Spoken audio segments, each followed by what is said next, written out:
આજે મારી તબિયત બરાબર લાગતી નથી એટલે મેં સવારે કામ પર જવા તૈયાર થયો પણ કામ પર નહીં ગયો ને ઊંઘી ગયો એટલે ડાયરેક્ટ સાંજે 3:30 વાગે ઉઠ્યો. ઉઠીને જમી લીધું ને જમીને ઊંઘી ગયો પાછો. ત્યાર પછી મેં 5:30 વાગે ઉઠ્યો ને ચાય પીધી ને ચાય પીને નીકળી ગયો બિસ્લરી પાણી લેવા સારું. ને બિસ્લરી પાણી લઈને જેવો આવ્યો એટલે ઘરનું પાણી ભરવાનું હતું કારણ કે અત્યારે અમારા નળમાં પાણી નથી આવતું એટલે અમારા બાજુમાં જે PHC સેન્ટર છે ત્યાં નળ છે ત્યાંથી પાણી લાવીને ભરવા પડે. આટલું બધું સામાન મૂકેલું છે ભરવા સારું જોઈ લેવું. ને આ કાર્બો છે ને આ કાર્બો ભરવાનો છે મારે.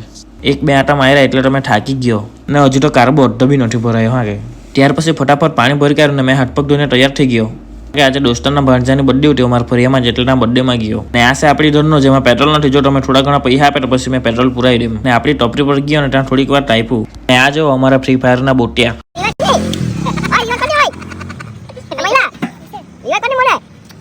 ને આ છે બર્થડેની કેક જે અમે કૂતરાના જેમ બધું ડાફાટી ગયા. કેક ખાઈને અમે જમવા બેસી ગયા. જમીને મેં સીધા આવ્યા કર્યો નાઇટમાં કામ પર.